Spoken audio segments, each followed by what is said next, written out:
She demanded, "You're sexist if you don't pay off my dad's $50,000 gambling debt before the wedding." I said, "Let me get my checkbook." Then I canceled the wedding, hired a PI, and found proof her dad was hiding assets. When I sent the proof to the casino he owed money to. I, 34M, have always prided myself on being a rational person. I make spreadsheets for vacation planning. I research major purchases for months. I once spent 3 weeks analyzing different brands of coffee makers before buying one.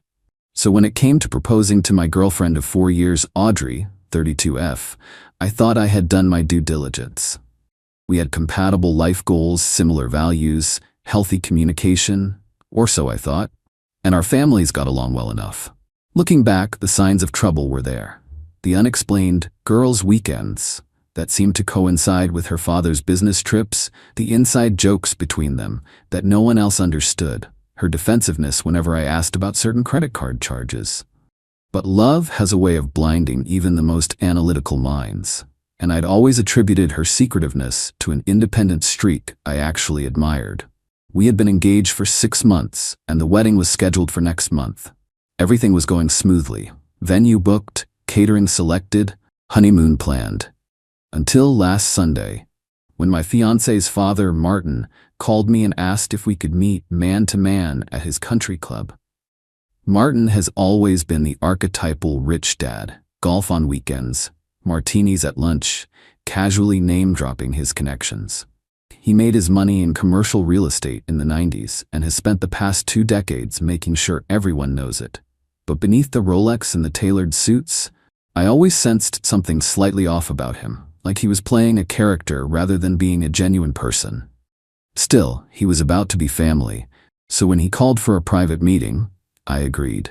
We met at his club, where he ordered a $200 bottle of scotch for the table before we even sat down. The waiter knew him by name. Classic Martin.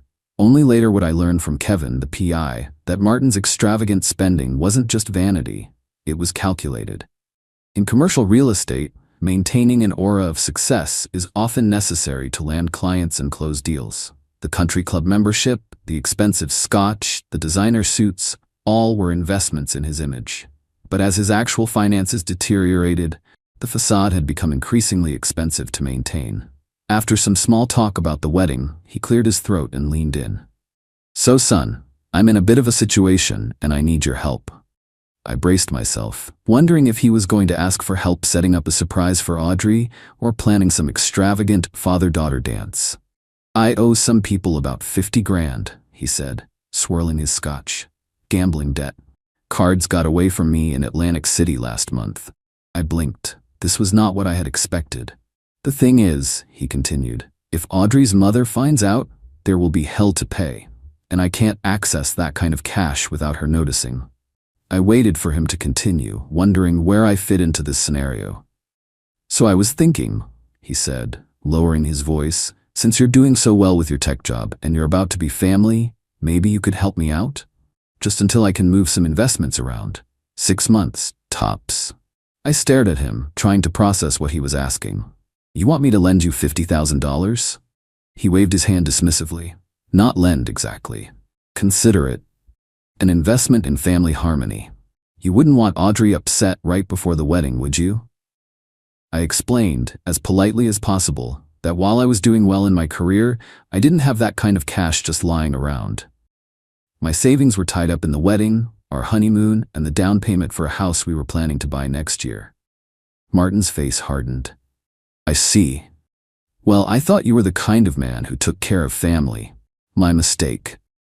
I left the meeting feeling unsettled. Something about the whole interaction felt off. Martin hadn't seemed desperate or apologetic, just entitled, as if my refusal was an insult rather than a reasonable response to an unreasonable request. When I got home that evening, Audrey was waiting for me. One look at her face, and I knew Martin had already called her. "So you refused to help my dad," she said, arms crossed.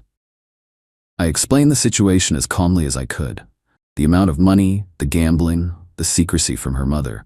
"Don't you think this is something your parents should work out together?" I asked. "You don't understand my family," she snapped. "Mom would divorce him over this. Is that what you want? For my parents' marriage to end right before our wedding?" I was taken aback by her reaction. In 4 years, I'd never seen Audrey so angry or so unreasonable. "I just don't think it's appropriate for me to get involved in this," I said. "You're already involved. You're about to become part of this family." Our argument escalated, with Audrey becoming increasingly agitated, and then she dropped the bomb. "If you really loved me, you'd do this," she said. "Or is it because he's a man asking for help? If it were my mom, would you be so hesitant?" I didn't realize I was marrying such a sexist. I was stunned into silence. Sexist? Because I wouldn't secretly pay off her father's gambling debt? "You know what?" I said, finally. "Let me get my checkbook." Her face lit up with relief. "I knew you'd understand. This means so much to me." "Just one question," I added, pulling out my phone. "Who exactly does your dad owe this money to? I'd like to pay them directly rather than giving the cash to Martin." Audrey hesitated. "I'm not sure. Some casino in Atlantic City, I think. The Golden Palace?" "Great, I'll look them up." She grabbed my arm. "Actually, it's probably better if you just give the money to Dad. He knows who to pay." More red flags than a Soviet parade. I nodded and said I needed to make some arrangements to free up the money, and I'd take care of it in the next few days. Audrey kissed me gratefully and went to call her father with the good news. As soon as she left the room, I started making calls, but not to my bank. First, I called my lawyer, a shrewd woman named Diane, who had helped me set up my business years ago. I explained the situation and asked for her advice. She recommended a private investigator she had worked with on several cases. "If Martin is hiding this from his wife," Diane said, "he might be hiding other things as well. Before you hand over any money, let's find out exactly what you're dealing with." I hired the PI the next day. Kevin was a former cop with 20 years of experience in financial fraud cases. He didn't come cheap. His retainer alone was $3,000, but I had a feeling it would be money well spent. While Kevin got to work, I kept up appearances with Audrey and her family. I told Martin I was liquidating some investments and would have his money in 2 weeks. He seemed relieved, but not particularly grateful. Audrey, on the other hand, was suddenly the perfect fiancée again. Attentive, loving, excited about the wedding. It was as if our argument had never happened. 3 weeks later, Kevin called with his findings. "You're going to want to see this," he said. We met at a diner outside the city. Kevin brought a folder thick with documents, bank statements, property records, and surveillance photos. "Your future father-in-law has been busy," Kevin said, spreading the papers across the table. "The gambling debt is real. He owes $52,000 to the Golden Palace Casino. But that's just the tip of the iceberg." According to Kevin's investigation, Martin wasn't the successful real estate mogul he claimed to be. His company had been struggling for years, with multiple properties in foreclosure. He had taken out second mortgages on his house and Audrey's childhood home, which he had supposedly gifted to her but had actually kept in his name. He had 3 maxed-out credit cards and was behind on his country club dues. But here's where it got interesting. Despite these financial troubles, Martin had recently purchased a vacation property in Belize through a limited liability company registered under his college roommate's name. He had also transferred significant funds to a trust account in the Cayman Islands with nominee directors, making it difficult to connect the assets directly to him. Classic signs of someone hiding assets. "It took longer than expected," Kevin apologized.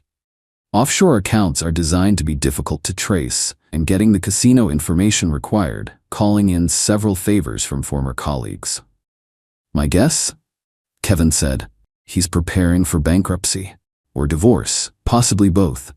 I felt sick, not just because of Martin's deception, but because Audrey had been so insistent that I help him. Did she know about her father's financial schemes? Was she complicit? "There's one more thing," Kevin added, pulling out a stack of photos. "These are a combination of security footage from public areas of the casino and social media photos where they were tagged at events there over the past 2 months. The photos showed Martin at the high-stakes poker tables, and beside him in several shots, looking cozy and very much involved in the games, was Audrey. According to my contact at the casino," Kevin said, "she's been there with him at least 6 times this year. They're known as a father-daughter duo. The staff call them the Martinis." Martin and Teeny, her casino nickname. I stared at the photos, feeling as if the ground had disappeared beneath me. Looking back, the signs were there. The business trips with her father, the occasional unexplained late nights, the inside jokes between them that no one else seemed to understand. I had attributed it to their close father-daughter relationship, never imagining they were bonding over high-stakes poker. "What do you want to do with this information?" Kevin asked. I thought about it carefully. I could confront Audrey directly, but given how convincingly she had lied to me already, I doubted I would get the full truth. I could go to her mother, but that seemed cruel, especially if she was truly in the dark about her husband's activities. Then I had an idea. "Can you get me contact information for the casino's collections department?" I asked Kevin. Kevin, it turned out, had previously worked security for several Atlantic City casinos and maintained professional relationships with their collections departments. "I can make sure this information gets to someone who can act on it," he assured me. These casinos take debt evasion very seriously, especially when there's evidence of hidden assets. 2 days later, with Kevin's help, I had compiled a detailed dossier on Martin's financial situation, including evidence of his hidden assets. Kevin personally delivered it to his contact at the Golden Palace Casino's collections department, explaining my connection to the situation and why I had the information. I also completed IRS Form 3949-A, the official information referral form for reporting suspected tax fraud, attaching the most relevant financial documentation. Kevin advised that while the IRS might take months to act, cases involving substantial offshore assets typically received priority attention. Then I called Audrey and told her we needed to talk. She came over that evening, expecting news about her father's money. Instead, I laid out the surveillance photos on the coffee table. "You want to tell me about Teeny?" I asked quietly. Her face went through a remarkable series of expressions: shock, confusion, anger, and finally, a calculated calm. "Those were just a few fun nights out with Dad," she said, shrugging. "I don't see why you're making such a big deal about it. And the money? The 50,000? That part was true. Dad does owe money. Which you helped him rack up," I pointed out. "And then you accused me of sexism for not wanting to pay it off." She had the grace to look embarrassed, at least. I panicked. Dad was putting pressure on me, and I didn't know what to do. "You could have told me the truth," I said. "At any point in our 4-year relationship, you could have mentioned that you and your father gamble together regularly. That seems like something a fiancé should know." Audrey's expression hardened. "It's not a big deal. Everyone has hobbies their partners don't know about." "Hobbies, sure. Secret gambling addictions that lead to massive debt? That's not a hobby, Audrey. That's a problem." We argued for hours. She tried to downplay the gambling, then tried to justify the lie, then tried to turn it around on me, accusing me of spying on her, of not trusting her, of overreacting. But I stood firm. "The wedding is off," I said finally. "I can't marry someone who would lie to me about something this important." She switched tactics immediately, tears streaming down her face. "Please don't do this. I love you. I'll stop gambling, I swear. We can get counseling, whatever you want." It was manipulative, and we both knew it. I held firm, and eventually, she left, angry, hurt, but most of all, caught. Canceling a wedding 1 month out was a logistical nightmare. I lost deposits with most vendors, spent hours calling guests to explain the situation as diplomatically as possible, and had to deal with returning gifts that had already arrived. But compared to the alternative, going through with a marriage based on such fundamental deception, the financial hit was worth it. The next morning, all hell broke loose. Martin showed up at my door at 7 a.m., red-faced and raging. "What the hell did you do?" he shouted. "The casino is threatening legal action. They say they have proof I'm hiding assets." I invited him in calmly. "Interesting. Are you hiding assets, Martin?" He sputtered indignantly. "That's none of your damn business." "It became my business when you asked me for $50,000, I pointed out. "And it became my business when you enlisted your daughter to manipulate me into giving it to you." He denied everything, of course. Said I was making wild accusations, that Audrey would never participate in something like that. I let him rant for a few minutes, then showed him the same surveillance photos I had shown Audrey. The change was immediate. His face went from red to ashen. "Where did you get these?" he asked hoarsely. "I hired someone to look into your financial situation before I handed over 50 grand, I said. Seemed like due diligence given the circumstances. Martin collapsed onto my couch, suddenly looking every bit his 60 years. "You have no idea what you've done," he whispered. As it turned out, I had done quite a lot. The Golden Palace, along with other major casinos in the area, added both Martin and Audrey to their exclusion list for 1 year. This wasn't a gaming commission action as I initially thought, but rather an industry practice among casinos that share information about problem gamblers and those who attempt to evade debts. The casino, armed with evidence of Martin's hidden assets, was not only pursuing their debt aggressively, but had also informed his other creditors of his attempt to hide money. The IRS opened an investigation into potential tax evasion. The country club, upon learning he was in financial trouble, had suspended his membership pending payment of his overdue account. The Cayman Islands account wasn't immediately accessible to creditors, but once the IRS investigation began, the financial institution froze the account pending resolution of the tax case. International banking agreements made this possible, though Kevin warned it would likely involve a lengthy legal process. The Belize property wasn't seized as I initially thought might happen, but multiple creditors placed liens on it, effectively preventing Martin from selling or transferring it without satisfying his debts. And Audrey's mother, Vivian, had finally learned the truth about her husband's financial dealings. She called me a week after my confrontation with Martin, surprisingly calm on the surface, though I could hear the tension in her voice. "I always knew something wasn't right with our finances," she said. "Martin would never let me see the full picture. Thank you for bringing this to light, even if that wasn't your intention." Vivian, it turned out, was no fool. She had her own money, inherited from her family, and carefully maintained in separate accounts. She was consulting with a divorce attorney and seemed more relieved than heartbroken about the end of her 35-year marriage. "I just wish Audrey hadn't followed in her father's footsteps," she sighed. "I tried to teach her better." As for Audrey and me, it was definitively over.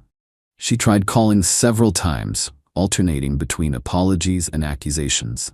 I eventually blocked her number. Through mutual friends, I heard she had moved in with her father, who had been forced to sell his house to pay his debts.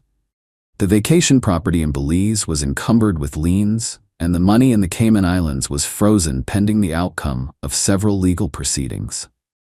It's been 6 months since then. Canceling the wedding was expensive, but less costly than a divorce would have been down the line. Most of our friends understood once the situation was explained, though I kept the details vague out of respect for Vivian. I've had time to reflect on what happened, and while I'm still angry about the deception, I'm also grateful for the lucky escape. If Martin had just asked for help directly, without the manipulation and lies, I probably would have offered to help him find a legitimate solution to his problems. If Audrey had been honest about her gambling, we could have addressed it together. But the web of lies they constructed revealed a fundamental lack of integrity that I couldn't overlook. The irony is that by trying to use me as their financial safety net, they ended up losing much more than $50,000. Martin's reputation is in tatters, his assets are being liquidated to pay his debts, and his wife is divorcing him. Audrey lost her fiancé, her home, and her relationship with her mother, who feels deeply betrayed by her participation in the deception. As for me, I'm doing better than expected. Diane, my lawyer, set me up on a blind date with her paralegal Hannah. We've been seeing each other for a few months now, taking things slow. On our 3rd date, I jokingly asked if she had any gambling debts I should know about. She laughed and said, "No, but I do have an embarrassing amount of student loan debt from law school. Is that a deal breaker?" "Not at all," I told her. "At least you're honest about it." Update. A few people have asked what happened with the PI Kevin. We've actually become friends. He helped me make sure Martin and Audrey weren't trying to retaliate in any way, and we now meet up for beers occasionally. He's full of amazing stories from his years as an investigator, though he's careful never to reveal any confidential client details. Just last week, he helped another friend discover that his business partner was embezzling company funds. In my book, Kevin's services were the best money I've ever spent. Also, for those wondering about the casino, yes, they eventually got their money after forcing the sale of one of Martin's properties. The Golden Palace, along with other major casinos in the area, added both Martin and Audrey to their exclusion list for 1 year. This wasn't a gaming commission action as I initially thought, but rather an industry practice among casinos that share information about problem gamblers and those who attempt to evade debts. The casino representative Kevin spoke with said they likely would have faced a lifetime ban if they had continued to hide assets after being caught. Final note: for those struggling with gambling addiction, please seek help. It destroys lives, as I've witnessed firsthand. Unlike Martin and Audrey, most people who fall into gambling debt don't have hidden assets to cushion the blow. They lose everything, and the damage ripples out to affect everyone who cares about them. Final update: it's been almost a year now. Hannah and I are still together, and things are getting serious. She moved in last month after her lease ended, and living together has been surprisingly easy. Turns out compatibility is about more than just being able to plan a wedding together. It's about how you handle dirty dishes, midnight snoring, and whose turn it is to take out the trash. Vivian finalized her divorce from Martin and seems to be thriving. She sold the family home, bought a condo downtown, and has started taking international cooking classes. She and I still talk occasionally, which some people find odd, but we've always got along well. She even hinted that she might be seeing someone, though she wouldn't give details. Martin and Audrey have apparently moved to Florida, where he's trying to rebuild his real estate business. According to Vivian, he's telling everyone that he was the victim of a vindictive ex-son-in-law and corrupt casino practices. Some stories never change, I guess. As for me, I'm finally feeling ready to sell the engagement ring I never got to give back. Kevin. Recommended a jeweler who won't rip me off too badly on the resale. Hannah doesn't know, but I'm planning to use the money to take her to Italy next spring. Not as a proposal trip or anything, just a vacation with someone I trust and enjoy being around. After everything that happened, that feels like more than enough.